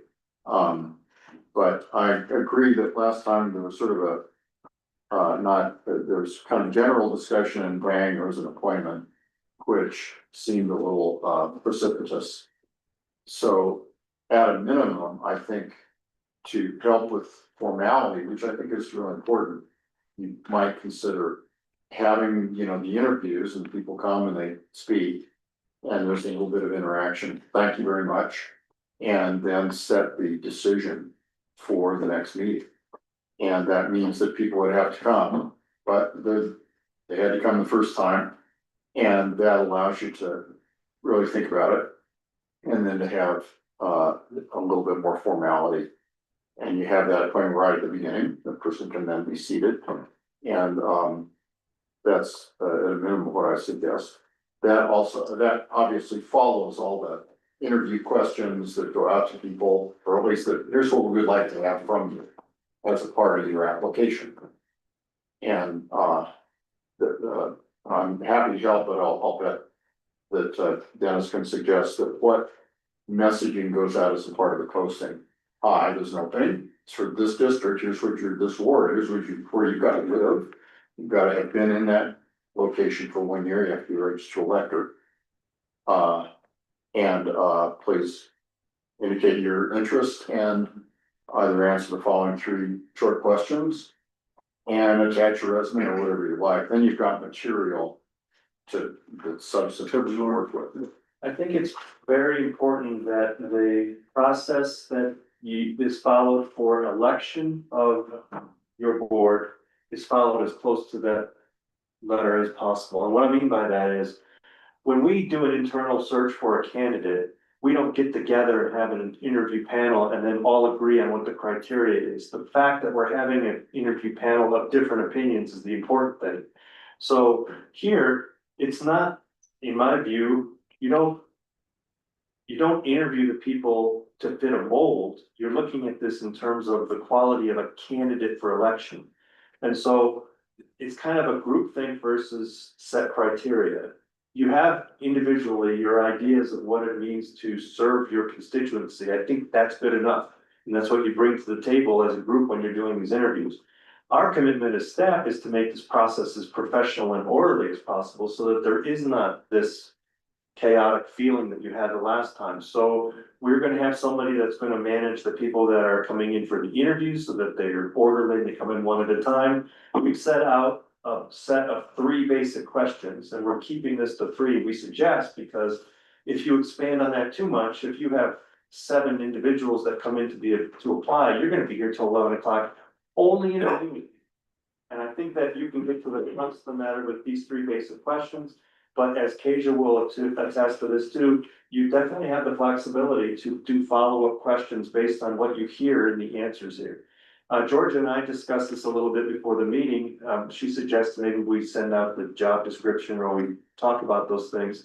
And I say, if the person is interested in this position and they don't do the homework to learn about what they're applying for, then that's not the person you want in the first place, right? So the person that you want is somebody that says, I'm gonna take this seriously, I'm gonna go find out what it means to be a part of this, I'm gonna find out how many times I have to meet a month and how much time from my personal life I'm gonna have to contribute to this, and then I'm gonna be prepared for your questions, and I think that a couple of these questions would get right to the root of that. So I think staff is committed to the professional and organizational needs that you're talking about, but you, as an individual representing the town, have to figure out, I think, what you're gonna bring to this interview process. And I think Jerry's just right, we do not want to, in my opinion, make an appointment that night. Because even though it's not the case, it looks like you've decided before the interviews started. And you wanna go away and you wanna think about this and come back and talk about it. So do we talk about it in an executive session, or how does that decision how does this board make that decision? Let me remind you that the town administrator interviews weren't even done in executive session, so Yeah, to then take an elected position that's even more community visible, yeah. it just doesn't make any sense to go that route there, but have everything done in public and talk about. in the work, right, to discuss the candidates. No problem. And then make a decision and then let the candidate know and they would come to the next meeting. Okay, So gotcha. I'm sorry, what do you say about a work session? Well, instead of an executive session, which is kind of Work not as transparent as a work session. And that's okay.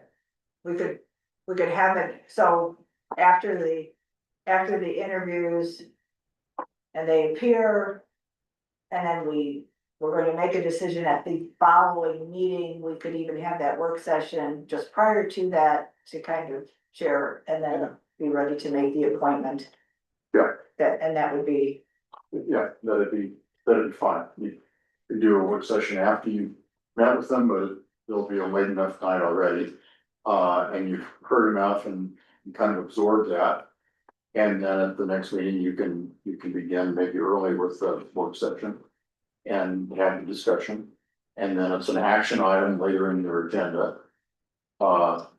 Maybe quite later in the agenda, so there's no sense that. You know, and then you can tell the candidates, well, we'll have the discussion. You know, the action item won't be till later in the meeting, they can either show up or not, it's a public meeting if they want to. But I strongly that an executive session is not the way to go for a couple of reasons, one, I can mere appreciate that. transparency. No, I appreciate that totally. I was just thinking about the nature of the conversations and totally agree that it should be a work session. But then when the appointment is made, would you want to have all of your potentials in here and then just pick one? Or should we make the appointment and then let the person know? Or how, you know what I mean? Like, how does that work? Leave it up to them. Yeah, it's up to them, I mean, you can't require them to come to sit here if there are four candidates, three of whom are gonna be disappointed. I think it's a lot, now we're into the realm of just good interpersonal relations. Right, But exactly. I would say, you will be making that decision during this meeting. And you'll be informed Notified, after the okay. meeting. Okay. The person appointed won't have to attend until the following meeting. Then I, as a candidate, can decide, hey, I came, I did my best shot. I don't have to be there for the meeting where they take the motion. I'll sit at home and I'd almost rather sit at home. Or Zoom in. Or Zoom in or not, different people have different, but that's how you handle that. Okay, thank you. Thank you. Do you show up or not? Well, I think the thing I think about, so say if we do like this, we have them come in, everybody talks, we do the work session before that next meeting. We're gonna do the work session, so we're not making a decision. You don't want to make the decision outside of the work session before that, because then what's the point? So if we're gonna do the work session before that next meeting, then they kind of need to show up, otherwise it shows that we already made a decision. They don't have to, but there's organizations, so.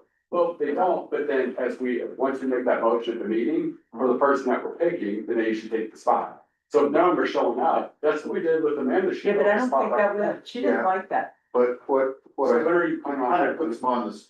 Yeah.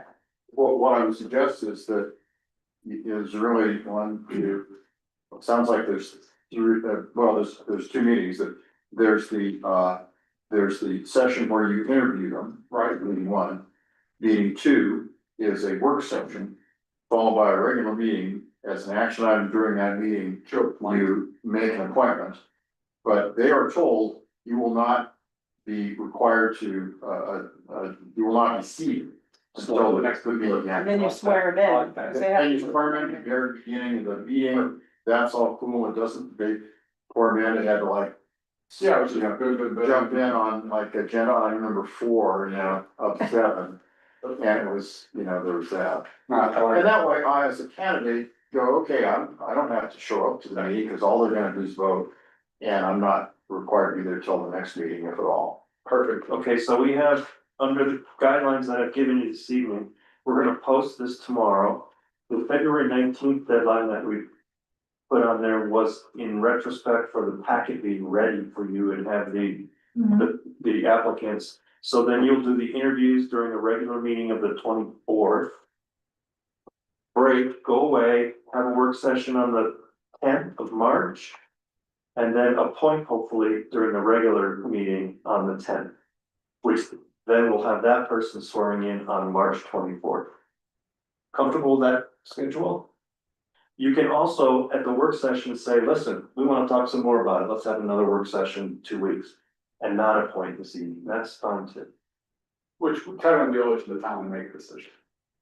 Yes. Is the 19th As sufficient long to as manage people are because for the majority of There's been times with this board where they have, people haven't applied for a while. If we have nobody, then that's different, but Right. Sorry.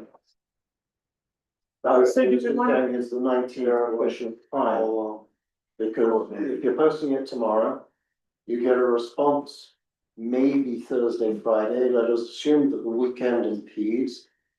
Then there's Monday, President's Day. yeah. I don't know that that's enough time, it's the 19th. Well, we can give it to the 24th too. We can give it 2 weeks. Is 2 weeks better, a better time frame for waiting for responses? I mean, the time frame last time, how much did we get? And we had 6 people, but I don't remember how long we gave. I mean, I would suggest extending it to close of business 23rd Monday. Well, that really puts the pressure on the staff then to put things together for the net meeting the next. Well, day. then we wouldn't be able to do that, right? We'd have to go, we'd extend everything out by a meeting, I think. So what, do you remember what we said last time?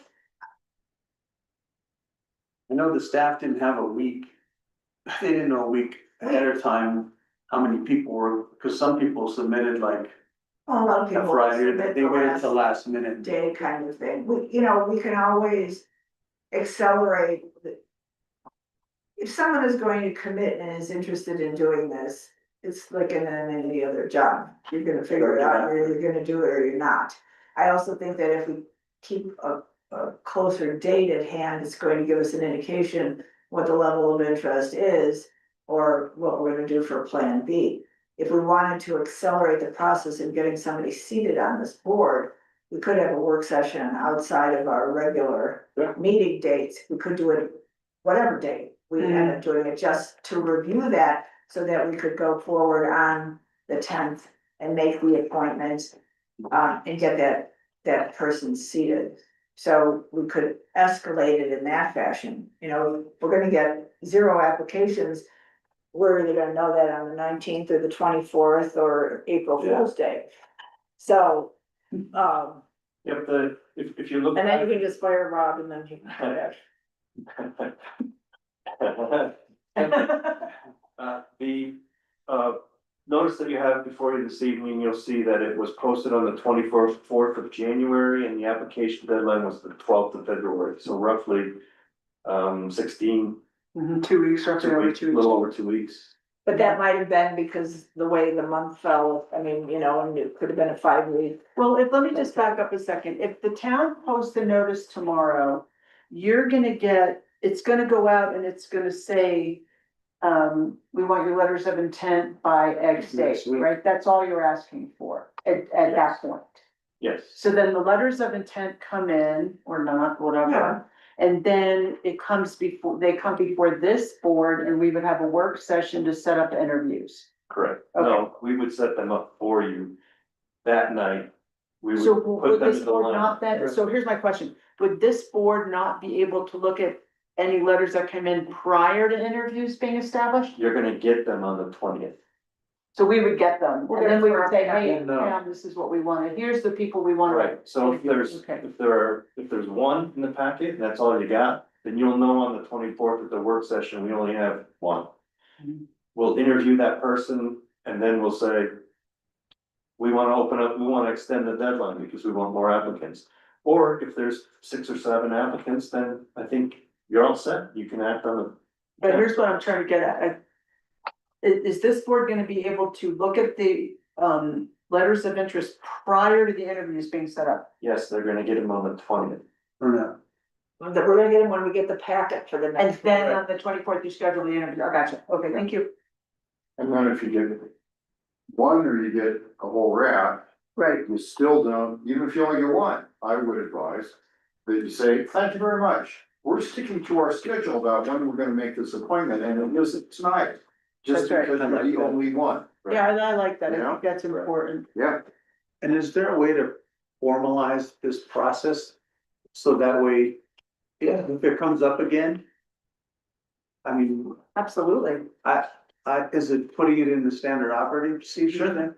Yeah, I built this on what I learned about how you did it the last time, but also hearing Amanda and I and Georgia were exchanging texts this afternoon. Amanda was very honest and open about her experience, and so kind of took that and said, how do we address those issues in this new process? So, yes. Very good. So we're not, when we get to the interview piece, though, we're not limited to these questions. So I would suggest that these 3 questions be your base, that you ask every single interviewee, no questions asked, but if during the conversation you have a follow-up, you're definitely free to do that. Well, 3 To questions. keep it consistent. We can change these 3 questions if you look at them, right? You Sure. them like different ones, but Yeah, but if you. the idea is to keep it limited and then follow up on whatever these responses are. Sure, yes, but if you want to vote on the questions, then that will happen on the 24th after the interviews.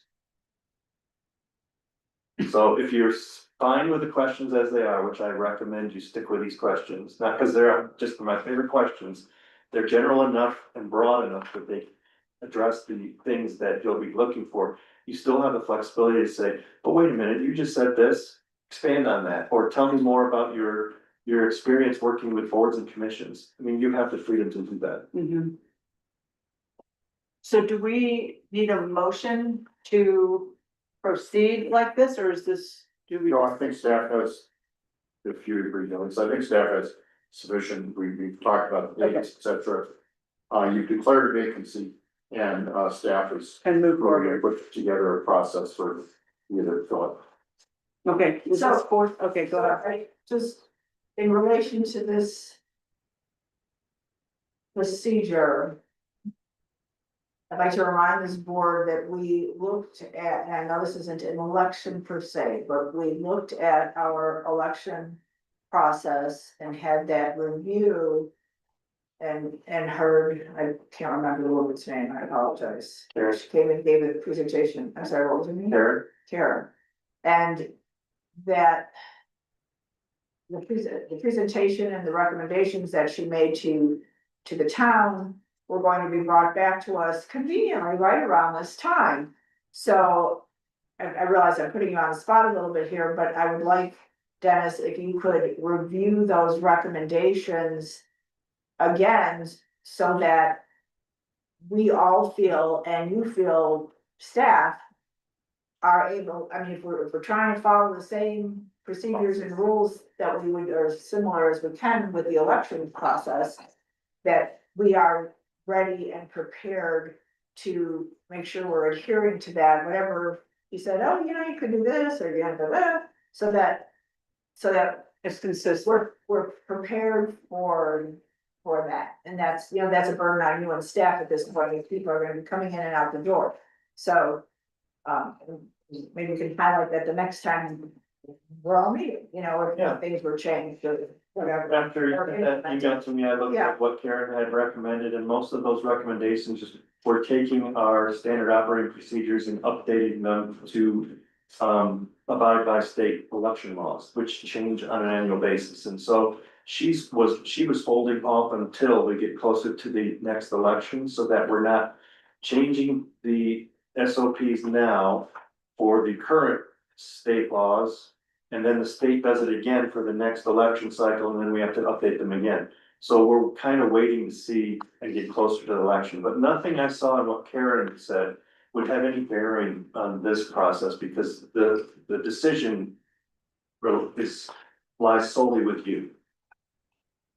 There's no counting of ballots, and no, gotta have your absentee ballot in by a certain period of time, and here's how you deal with the absentee ballot. This is all you, just like you're voting to adopt a resolution or approve an ordinance.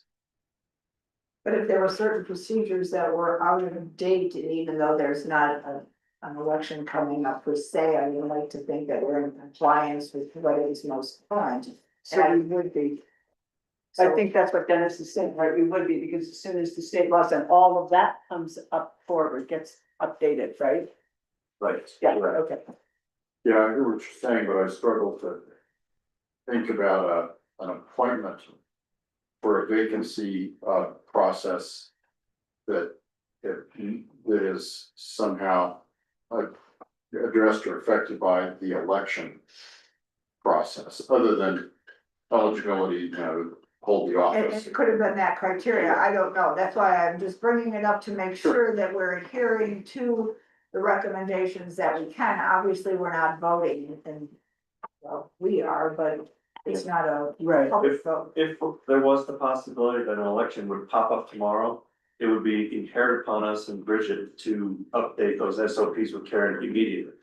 But since the election's not scheduled until April 27, we have considerable amount of time where things are gonna change dramatically between now and then. And we don't wanna do it over and over and over again. And that was basically Karen's recommendation. My concern is how outdated were our SOPs prior to, I don't know if they were, I'm asking you. Our recommended changes were minor, they didn't, nothing that was going to change was going to alter the dramatically the way the election was done. It was a lot of like, the way we're worded has changed year over year. In terms of like what's on the envelopes that we send out and different things in our packet that goes out to officials as they're going through the registration process. In terms of the qualification, which I think would be the only relevant item in terms of election procedures for an appointment, whether someone is a qualified candidate to be appointed to the office, and that was to the books. Okay, thank you, yes. The other big two were paying election workers. And then, second thing was, the ability of the town to do a mail-in and an in-person ballot, and she set the record straight and said it's unlawful to vote. Right, I remember that. Just a version of that, how we conducted the actual election, that was clean, but the verbiage around it. Okay, so we're good to move forward? All right. Okay, very good, thank you. All right, so now we are on to our reports for the police judge. S'mores and Skates was fun. Asia was down there, Anna was down there. We had about 35 people, which was really great. We did have people skating at the Fifth Street rink, and that was fun too. So I would say yay, we can do that going forward. I'm sorry, I helped with the bags, putting the bags together, remember? Oh, well, yes, okay, that's true, and thank you, Dennis, for sticking your head in and cheering us on while we made our little s'mores bags. I ran the other way. That's something, Pond hockey is coming up, of course, as we all know, and we're trying to see, I'm trying to see with Anna if we can grab a hockey player or two and get them to skate over here with the little kids on a Saturday or Sunday. So we have some local people, Casey and Adam has agreed that he would do it, but you know, these people are all skaters, so I don't know if I'm gonna be able to get them or not because they're in their competing leagues and all of this. But we're gonna try to do that on this weekend and also the next weekend on the 24th, 21st. So We do have a Whirling Park reservation, for the rink on Saturday, I wanna say. oh, really? That's a good thing to know. On this Saturday, the I'll 14th? confirm the date. Okay, great. Now, so let me know. Thank you very much, Bridget. So of course, we'll work around that. You might wanna check with Kevin, because I think the liner on the southwestern side, Yeah, or southeastern side popped up. it's the northwest corner and it pops up, I think, because remember, we were talking about that when we were down there. No, Fifth Street rink. yeah. Oh, no, I was talking about Roland Park. Oh, I'm sorry. Roland Parks. Yeah, Isn't that the one that? Yeah, they reserved that rink. They just finished their paperwork today and I was gonna send it over to Kevin, so. Take a peek at that branch just to see what it looks like. I mean, the temperatures have not been favorable, but I mean. No, it's We had one that meeting this morning and he talked about Fifth Street, but he didn't say anything bad about where, Oh, all right. so maybe he resolved it. Good. So on the 21st, Narravisa, who's our coffee shop here on Sixth, they're gonna do a stargazing tour. They're gonna do free snowshoeing and cross-country skiing with people if they want to. So we're gonna do s'mores and stars on the 21st, which will be really fun. We're very excited to have Narravisa step up. I think they're our first business, right, Kasia? Yeah, to agree to sponsor, and so that's really fun. Fifth year. Yeah, very good. And then, I was at the mayors and commissioners meeting this morning. They really focused on childcare. they talked about, different municipalities contributing, we have it in our budget to contribute again, and then they passed out this bar chart, Georgetown School benefited to the tune of $24,180 in early child education scholarships, which is really nice, and we had donated $10,000, so that's just a measure of, the kind of bang for the buck that we're getting for childcare, which is really nice. And so that's my report, and now Board of Selectmen, Mary, we can start with you. Just two things real quick. I passed out before the meeting started a copy of an email that Jim Blugerman had forwarded to me. As we remember, Jim is very, it's this one. Concerned about the noise on I-70 with the trucks. So I just wanted to share this with the board. He communicated with State Patrol and, but also just to bring this so that staff brings this to the attention of the county sheriff's office, just so that they're linked into any potential activity that they may be having up there. Because this is coming with, you know, the initial complaint basically is coming from Georgetown. And then otherwise, business promotions met the first Wednesday of this month. Anna was great and presented a branding and marketing plan proposal that she had to the commission, and will continue to follow up with that. The other thing is business promotions is very interested in what they're coining as the event short-term rental potential code. So again, just to remind everybody, we had briefly talked about this a while back. You know, Sundance is moving to Boulder. Boulder's expecting all these people. We already have our short-term rental ordinance. That stays the way it is, but in the case of a major event, would we like to write a new code that pertains to those types of activities? No, we're not getting Sundance.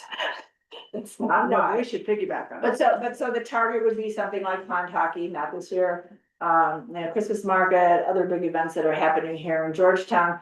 And so they do have a copy of the information that Boulder is putting into place, but they're also asking that support from staff to see what else is out there, not necessarily even in this state. I think there's another community further south of here, maybe around Colorado Springs, that has something similar to that, so that, I don't know if you can. Manatee? I'm gonna hand out some stuff. I don't know what the town is. There's 3 handouts here. I admit that I put this on the back burner, but also the city of Boulder is leading edge on this one. There is very little information nationwide about communities that are looking at augmenting these short-term rentals.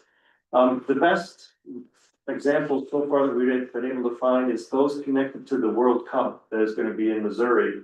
So there's an article in here about Kansas City, there's a resolution from Independence, Missouri that is, they've already enacted theirs in preparation for the World Cup. But we'll keep looking, and we'll have a good packet for the BPC the next time they meet in March. The biggest thing that I've heard in talking with residents that ask me about what's going on with this is there are surprisingly a number of residential rental units in this town that are month-to-month leases. And when the concern about people being evicted so that the landlord can make money on these events is poo-pooed away, when I found out that these month-to-month leases would actually accommodate this type of change, now this has risen to be a very strong concern in my mind that if a pond hockey event was coming up and somebody was just sitting on a month-to-month lease anyway, they could be evicted and much higher rental could be brought in for a temporary lease and then maybe re-rent it to the original. So it would be, you move out for a month, we're gonna reap the benefits of this event and then you can come back. I think that's a really big concern, and it's not something that's not overcomable. When you write this new ordinance, if you change it, you could just prohibit these temporary short-term rentals from being transitioned from, long-term rentals temporarily, so. There's a lot of thought and discussion that has to go into this, considering the people that are vulnerable from this, and maybe I would suggest that the board consider having an open house that have people come in and talk to you about what their experience is and what they're afraid of, how this is gonna impact them. But other than that, I think these two communities in Missouri are showing that they're ready and willing to open up their community to the world for this World Cup event. And that concern was brought up to BPC and then extending into the conversation that, you know, the code could be written to put in these protections so that that doesn't happen to our community. You know, we already know what we're facing, we don't have to, but just so that the commission could take a look at some similar ordinances, make some recommendations. There's no sense to reinvent the wheel, the wheel is there. And then, of course, those would only be recommendations to this board if we choose to even entertain it. Which then would be the appropriate time to even open it up more to the community, so. So thanks for putting this together and. So just heads up on that, that's all, on that. Thank you. Rich? None of the folks met since our last meeting. So I have nothing to report. Very good. Alex? I have nothing to report with it, so when I did go past the Berlin Park, I did look at the ice rink. And it does look very watery on the northwest corner. Yeah. I know, it's sad. No parks. Rob, did you have a report? That rink. Report. Thank you. That rink. No, Okay. I relate to my colleague to my right. The yields with colleague to my right. Thank you, Dwayne. Awesome, we had a work session last week, the Housing Authority with Jennifer from Mode Consulting. A lot of knowledge there, I'll share it at a different meeting, but always learning. We had 4 applicants for our executive director. I think that closed yesterday, I don't think we extended that. Just keep your fingers crossed in the executive director in the worst way. And we still need 2 at-large members. Now that you're free, have a lot more free time. I'm very large. We have 3 applications for that now. Okay, awesome, perfect. So that'll be our next meeting. Perfect. And that's all I have. All right, very good, thank you. Jerry, town attorney report? The only thing to report is on the library contract. As last meeting, I think you continued it We did. indefinitely until it was ready to come back. It's not. I did take just a few additional revisions that Dennis and I talked about to Brad Miller, the attorney for the Library Association, who said he would review them with the association. He did. They had one follow-up question on, gee, what about the built-in, shelves and things, and do those go with it or not? Because we had asked, the built-in stuff needs to take those out. And they wanted to follow up with Dennis about that kind of, at that kind of operational level. But the way that sits is ball in their court to come back to us to say, yes, we don't like these final divisions. Once they've done that, then we could get into an approval mode. But as the whole board knows, this is stalled anyhow because of their need to finish evaluating the old school to determine if it'll hold the weight of books, et cetera, and that's really more the controlling date on that contract than anything else. And they have engaged an engineer, haven't they? They had, that person wasn't available a couple weeks ago, but maybe they're back. Very good, thank you. Yep. Okay, Bridget. Town clerk report. You have my report in front of you. A couple of other things that I've been working on, I've been starting on some small website updates. working on, I put the new updates to the fee schedule, I've put some additional items into the application page to kind of answer some questions before they come to me and give people the tools they need to fill out applications appropriately. And updated some of those application forms as well to sort of make them easier to complete without additional assistance. Great, thank you very much. And town treasurer's report, Q, thank you.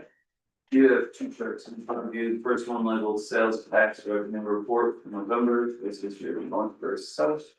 What's this one? There's WDs. It's a light chart on top, mostly blue. That's the north side, and then the orange is south side. On the bottom of that page is a comparison between the last 3 years. And how many businesses were reporting north versus south here. Are you looking at this one, Q? Yeah, the one with the bar chart. The bar chart, okay, sorry, I was on the wrong one. Got you, thank you. The other one with the dark chart on top, this is your sales tax. The top pie chart is sales, not sales tax. Short-term rental tax for 2025 broken into quarters. And then the monthly totals are on the bottom, your line chart. And 1.5 total sales tax we've collected is 57,967.39. Which I think is roughly 3,000 less than what was budgeted. And this is lodging tax, the STR tax? This is the short-term rental tax that the people who have the houses here are paying for what people are staying, not the third-party taxes you see Okay. on the sales tax. Thank you. The state. Any questions on these? Sales tax is exciting. Then we know, well. Can you just, on the future ones, just say where your the division line is? I'm assuming it's still 10th, but just so that it's clear, if someone else picks this up, south and north of, where's our equator? Yeah. Thanks. All right, thank you, Q. And you're looking into STR compliance, you Yes. know, in your report, was that what Bridget was doing, or obviously this must be something different? It's the same thing. Same thing. Okay. Yes, but then there's also the sales tax revenue compliance. So he's also working to identify the top 20 sales tax payers in the town. And then we're going to select a random sample and send it out to the state and ask them to audit those taxpayers. Bridget also addresses issues that come up, like when people complaints about people violating short-term rentals, she's the one that addresses those. Thank you.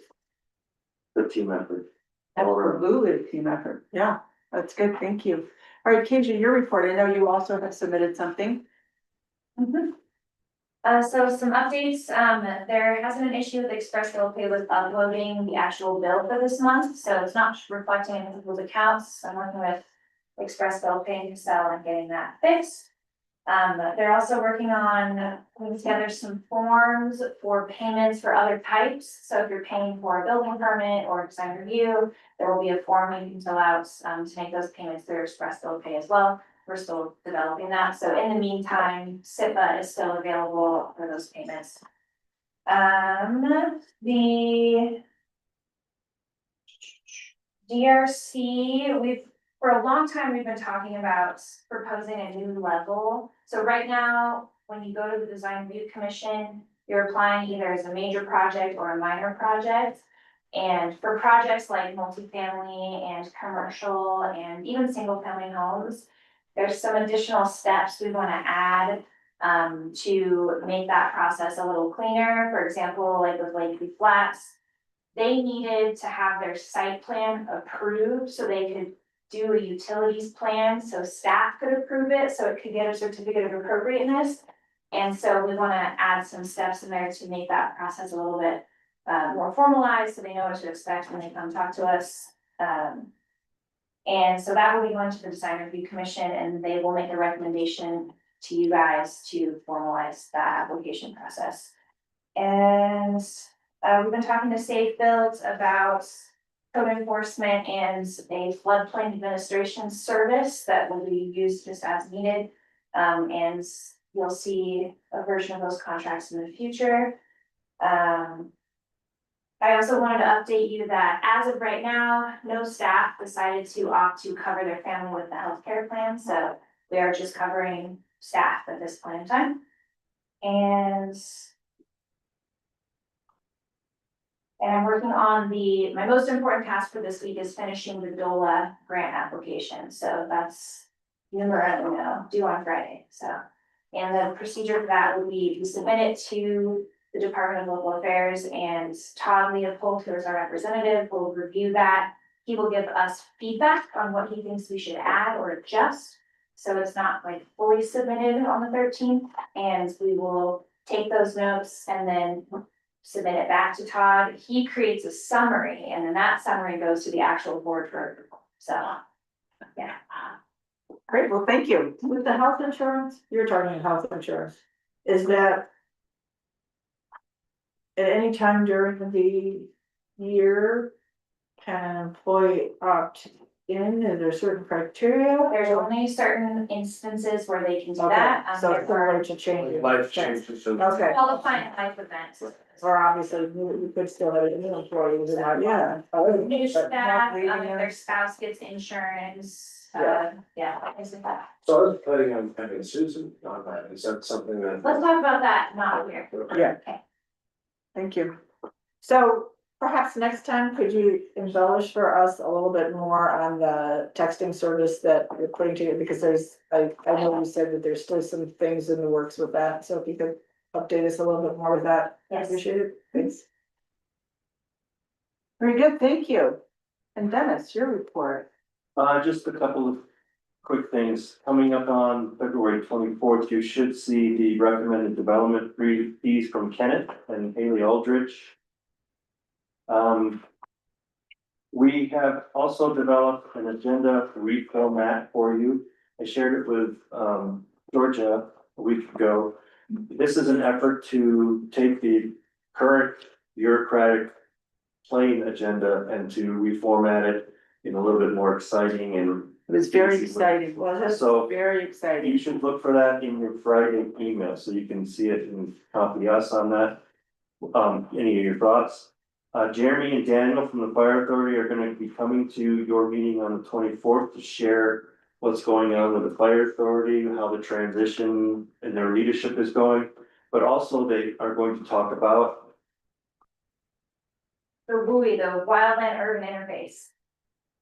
so that's exciting. So we have to adopt that in April, by April. So they're gonna be talking to us about what that means and what it looks like. Thank you. And if you don't know already, the Fire Authority volunteered a couple weeks ago to help us with measuring ice thickness. And so they've been out now weekly doing some drilling and sampling and telling us and warning us. Now that Sursa is out of the picture, they're done with measuring the ice for the ice racing. This is good that we've got this partner now from the Fire Authority. And then lastly, the amplified sound hearing for the pond hockey was conducted last week. Bridget and I did that. We had one commenter. He commented on the sound, but he also offered comments on a bunch of other things that weren't related to the amplified sound permit. So we did hear him. We had a lovely conversation with him. He's a nice guy. And I approved the amplified sound permit last week, right after the hearing. The commenter lives outside the 300-foot radius for where the speakers are located, so we're not too concerned about him being impacted too much. We also took notes on his other concerns, and Bridget forwarded those on to Patrick and asked Patrick to address those. And he has satisfied our needs in terms of what he's going to be doing in terms of where he's pointing his lights, how he's going to be adjusting people, where they can go from the pond. We don't want them to go on the private property, so he's gonna be managing that. And then the other big concern was, last year it was explained to us that mats were put down on the ice. signs were put down with ice, a lot of garbage was left after the fact, and, when the ice melted, people were, fishing out mats and rugs and things that were used during this, so he has also recommitted to making sure that all the cleanup goes according to plan after that, so I'm very satisfied with Patrick's response to that. So I just wanted to let you know in case this rears up and you hear about it, especially those in Ward 3. I know, you're so blessed. No, thank you. Well, thank you very much. Get a copy of the audit. Now that we've done it for. Right here, pick it up. Oh, thank you, that's awesome. See, I'm getting ahead of you. I'm feeling really good. I'm anticipating Mary. Any other That's why you comments? keep walking behind me and looking at my. Yeah, you're Any other comments before we close? Do I have a motion to adjourn? So moved. Second. All right, Mary Dwayne, all those in favor?